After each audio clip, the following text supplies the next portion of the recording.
ভোটের আগে রাজ্যে এক ঝটকায় বড়সড় প্রশাসনিক রদবদল করল নবান্ন। বদলি করা হয়েছে রাজ্যের একাধিক জেলা শাসক সহ মোট 57 জন আধিকারিককে। নবান্ন সূত্রে যেমনটা জানা গিয়েছে, বদলির তালিকায় রয়েছেন 10 জন জেলা শাসক, 22 জন অতিরিক্ত জেলা শাসক, 15 জন মহকুমা শাসক এবং 10 জন অফিসার অন স্পেশাল ডিউটি। বদলি হওয়া জেলা শাসকদের মধ্যে রয়েছেন উত্তর ও দক্ষিণ 24 পরগনা, পূর্ব মেদিনীপুর, ঝাড়গ্রাম, কোচবিহার, মুর্শিদাবাদ, পুরুলিয়া, দার্জিলিং, মালদহ ও বীরভূম জেলার জেলা শাসকরা। তবে নবান্নের পক্ষ থেকে এখনো পর্যন্ত এই রদবদলের কারণ নিয়ে কোনো সরকারি ব্যাখ্যা দেওয়া হয়নি।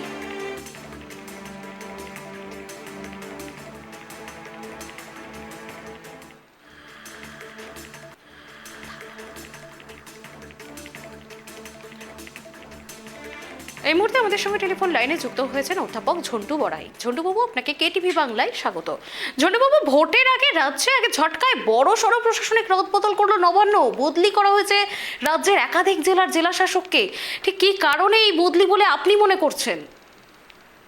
প্রশাসনের তরফ থেকে বদলির কারণ হিসেবে সবসময় তো কোনো একটা শিডিউলিয়ে দেখায়, রুটিন বদল কিংবা একটা পলিসি থাকে যে নির্বাচন আসলে কিংবা নির্বাচনের কোন রকম মাদার লিস্ট বা যেটাকে ইলেকটোরাল লিস্ট কিংবা ম্যানুস্ক্রিপ্ট রাইটিং এর বৃহত্তর পরিবর্তন আসলে শাসক দল দীর্ঘদিন কোনো একটা পার্টে কোনো অ্যাডমিনিস্ট্রেটর অনেক সময় ধরে কোনো একটা কারণে পোস্টিং থাকলে, ধরুন কোন একটা ডিএম 5 বছর ধরে লাগাতার একটা জেলায় পোস্টিং আছে, তিনি তো ইআরও, ঠিক আছে, ইলেকটোরাল রেজিস্ট্রেশন অফিসার, জেলার সর্বোচ্চ পদে আছেন তিনি নির্বাচনের।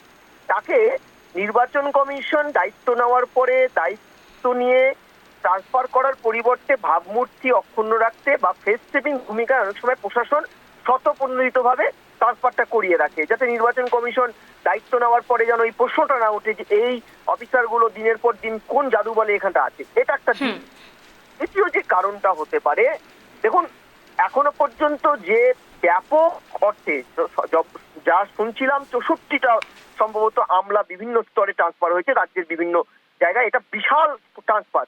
এত ব্যাপক অর্থে ট্রান্সফারটার আরেকটা বড় কৌশলগত অবস্থান যেটা রাজ্য প্রশাসনের থাকতে পারে, যে জেলাগুলো বিশেষ করে সীমান্তবর্তী বেশ কিছু জেলা কিংবা বাঁকুড়ায়, সেখানে 50% নিচে 35, 40, 45% ম্যাপিং অ্যান্ড ম্যাচিং হয়েছে 2002 সালের সাপেক্ষে এবার। অর্থাৎ 2002 সালে বাবা মা বা কোনো একজন নিকটাত্মীয় ভোটার লিস্টের নাম ছিল, সেই সূত্রে তাদের ফ্যামিলিটিতে এবছর যে ম্যাচিং হবে 2025-এর ভোটার লিস্টে, সেই ভোটার লিস্টের ম্যাচিং অমিল পাওয়া গেছে, অর্থাৎ মেলেনি এই রাজ্যে। সেটা 2/3 মেজরিটি, 2/3 ভোটারের নাম মেলানো মিল পাওয়া যায়নি এবং কোনো কোনো জেলায় 35% মাত্র ভোটার লিস্টের নাম মিলেছে। আপনি মাথায় রাখুন, কিছুদিন আগে বিহারে যে এসআইআরটা হলো, সেখানে 80% মানুষের ভোটার লিস্টে 2003-এর ভোটার লিস্ট, ওদের এসআইআর 2003-এ হয়েছিল, 2003-4 ওই সাপেক্ষে 25-এর ভোটার লিস্টে বিহারে 80% ম্যাপিং এবং ম্যাচিং মিলেছিল, মাত্র 20% মেলেনি। তারপর মোট 65 লক্ষ ভোটারের নাম কাটা যায়, তারপরে সেটা কমে অ্যাডিশন হয়ে 47 লক্ষে দাঁড়ায়। 36 লক্ষ ভোটার অস্তিত্বহীন পাওয়া যায় বিহারে। তাহলে এ রাজ্যে যেখানে কোনো কোনো জেলায় মাত্র 35%, 40% মিলেছে, ম্যাক্সিমাম জেলা 50%-এর নিচে ম্যাপিং এবং ম্যাচিং এ, অর্থাৎ যেই সংখ্যাটা শুধুমাত্র 2002-এর সাথে তারা রিলেট হতে পারছে মাত্র 35 বা 40% ভোটার। তাহলে সেই জায়গায় দাঁড়িয়ে এ রাজ্যে আফটার এসআইআর নিবন্ধীকরণ কি ব্যাপক আকারে ভোটারের নাম কাটা যেতে পারে আপনি বুঝুন।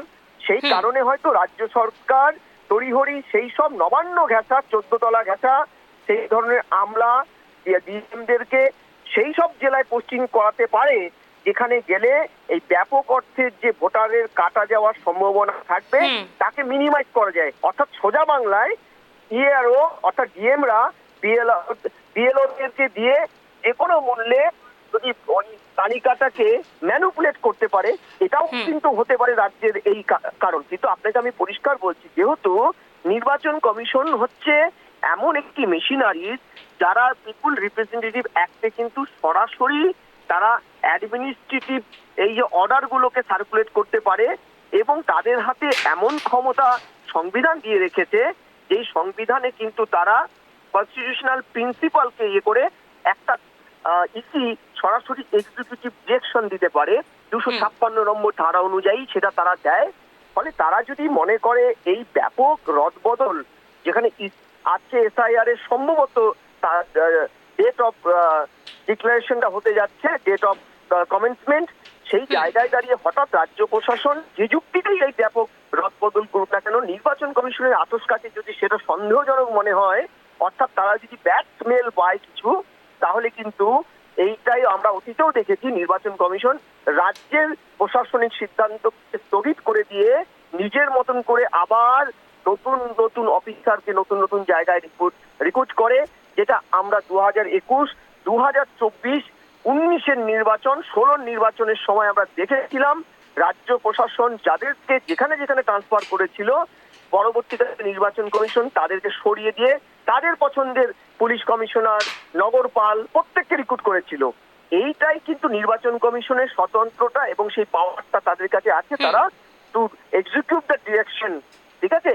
ফলে রাজ্য সরকার যেই কারণেই এই এত ব্যাপক অর্থে এসআইআর হওয়ার শুরুর আগে রদবদল করলো, এটা যেই অর্থেই করুক না কেন, নির্বাচন কমিশন যদি মনে করে যে এটা পলিটিক্যাল, আবার বলছি এটা পলিটিক্যাল ট্রান্সফার, এটা কোনোভাবে অ্যাডমিনিস্ট্রেটিভ ট্রান্সফার নয়, পলিটিক্যাল কারণে করা হয়েছে নিজেদের বেনিফিটের জন্য, তাহলে নির্বাচন কমিশন কিন্তু এই ট্রান্সফারটাকে মানে নাল অ্যান্ড ভয়েড করবে, অর্থাৎ বাতিল করবে। এবং তাহলে কি কোথাও গিয়ে ঝন্টুবাবু, তাহলে কি কোথাও গিয়ে এসআইআর কে প্রভাবিত করার চেষ্টা করছে রাজ্য সরকার? ডেফিনেটলি আমি বিশ্বাস করি এতদিন যারা কোনোভাবেই ট্রান্সফার গুলো করলো না, আজকে এই এসআইআর ডিক্লারেশনের অ্যানাউন্সমেন্ট যেখানটা আজকে 4টের সময় বা 4:45 বা 4:15 হওয়ার কথা, তার আগে রাজ্য সরকারের নজিরবিহীন ভাবে 64 জন আমলাকে ব্যাপক রদবদল করে দেওয়া, এটা কিন্তু একটা ঐতিহাসিক শুধু নয়, এর মধ্যে আমি কিন্তু ভয়ানক রকম একটা ব্যাড স্মেল পাচ্ছি। এই ব্যাড স্মেলটা কিন্তু আমি মানে প্রশাসনের সর্বোচ্চ যারা কর্তা, যারা ইসির হয়ে কাজ করবেন, তারা নিশ্চয়ই আছেন, তারা নিশ্চয়ই আগামীতে দেখবেন। এবং সেই সব জেলা, আমি আবারও বলছি, সেই সব নিকটবর্তী যে সীমান্তবর্তী জেলা যেখানে 35-40% মাত্র ভোটার লিস্টের তালিকা 2002-এর সাথে আজকের মিলেছে, পারিবারিক সূত্রে বা অন্য কোনো কারণে একটা ব্যাপক ধরনের ডেমোগ্রাফিক যে ক্যাটাগরি সেটা চেঞ্জ হয়ে গেছে। সেই চেঞ্জটা প্রায়, আমি আবারও বলছি, 2.5 কোটির মতো লোকের এই মুহূর্তে কিন্তু মিলছে না পশ্চিমবঙ্গে ম্যাপিং এন্ড ম্যাচিং এ। 2.5 কোটি লোক যাদের কোনো ট্রেস বা ভোটার লিস্টে মিলছে না 2002-এর সাথে, সেই 2.5 কোটি লোকের কি একটা বড় অংশ তৃণমূল মদত করে ভোটার লিস্টে নাম ঢুকিয়েছে, এবং সেটা করলে সেটাকে রক্ষা করতে হয়তো প্রশাসনের রদবদলের মাধ্যমে ডিএমদের দ্বারা করার একটা কৌশলও নিতে পারে এই ট্রান্সফারটা, আমি এটাও আশঙ্কা করছি। ফলে সার্বিকভাবে নির্বাচন কমিশনও দেখুন, নির্বাচন কমিশনও এগুলো সব অ্যাকনলেজ থাকে, অত সোজা ব্যাপার নয়। আগামীতে আমি বিশ্বাস করি এই ট্রান্সফারটাকে নির্বাচন কমিশন কিন্তু দেখবেন এবং বিচার করবেন, এবং সেক্ষেত্রে তাদের যা মনে হবে ভালো, তারা সন্দেহাতীত কিছু জিনিস দেখলে নিশ্চয়ই তারা সেটাকে আটকাবেন, যেটা আগেও নির্বাচনের আগে রাজ্যের কোনো অর্ডার প্রশাসনিক গিয়ে মানেননি। ঠিক আছে? ফলে দেখা যাক কি হয়। ধন্যবাদ ঝন্টুবাবু আমাদের সঙ্গে থাকার জন্য। যে খবর থেকে নজর রয়েছে, ভোটের আগে রাজ্যে এক ঝটকায় বড় সড় প্রশাসনিক রদবদল করলো নবান্ন। বদলি করা হয়েছে রাজ্যের একাধিক জেলার জেলা শাসক সহ মোট 57 জন আধিকারিককে। নবান্ন সূত্রে যেমনটা জানা গিয়েছে, বদলির তালিকায় রয়েছেন 10 জন জেলা শাসক, 22 জন অতিরিক্ত জেলা শাসক, 15 জন মহকুমা শাসক এবং 10 জন অফিসার অন স্পেশাল ডিউটি। বদলি হওয়া জেলা শাসকদের মধ্যে রয়েছেন উত্তর ও দক্ষিণ 24 পরগনা, পূর্ব মেদিনীপুর, ঝাড়গ্রাম, কোচবিহার, মুর্শিদাবাদ, পুরুলিয়া, দার্জিলিং, মালদহ ও বীরভূম জেলার জেলা শাসকরা। তবে নবান্নের পক্ষ থেকে এখনো পর্যন্ত এই রদবদলের কারণ নিয়ে কোনো সরকারি ব্যাখ্যা দেওয়া হয়নি।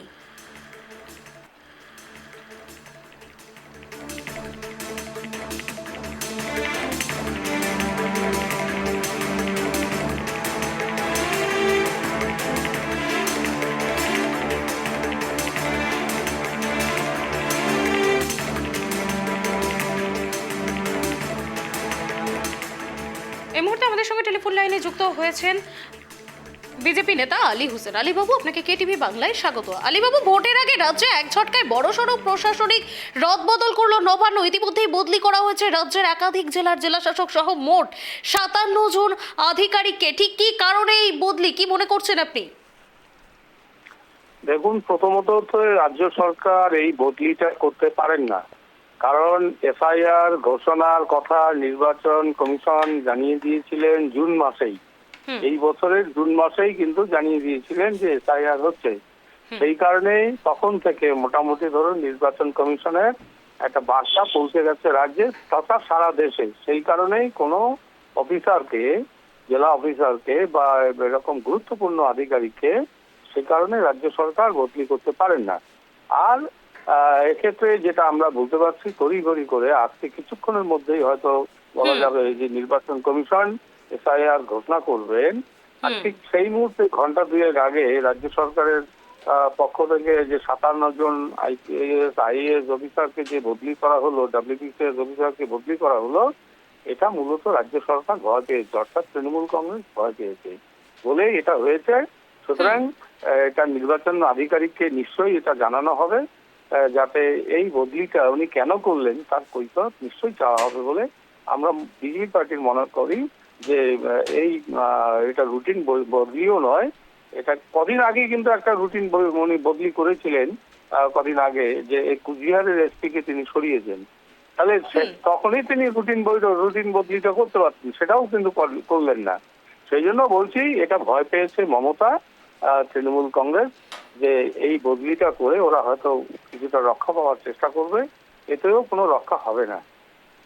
ধন্যবাদ আলীবাবু আমাদের সঙ্গে থাকার জন্য।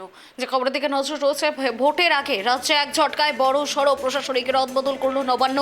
বদলি করা হয়েছে রাজ্যের একাধিক জেলার জেলাশাসক সহ মোট 57 জন আধিকারিককে। নবান্ন সূত্রে যেমনটা জানা গিয়েছে, বদলির তালিকায় রয়েছেন 10 জন জেলাশাসক, 22 জন অতিরিক্ত জেলাশাসক, 15 জন মহকুমা শাসক এবং 10 জন অফিসার অন স্পেশাল ডিউটি। বদলি হওয়া জেলাশাসকদের মধ্যে রয়েছেন উত্তর ও দক্ষিণ 24 পরগনা, পূর্ব মেদিনীপুর, ঝাড়গ্রাম, কোচবিহার, মুর্শিদাবাদ, পুরুলিয়া, দার্জিলিং, মালদহ ও বীরভূম জেলার জেলাশাসকরা। তবে নবান্নের পক্ষ থেকে এখনো পর্যন্ত এই রদবদলের কারণ নিয়ে কোনো সরকারি ব্যাখ্যা দেওয়া হয়নি।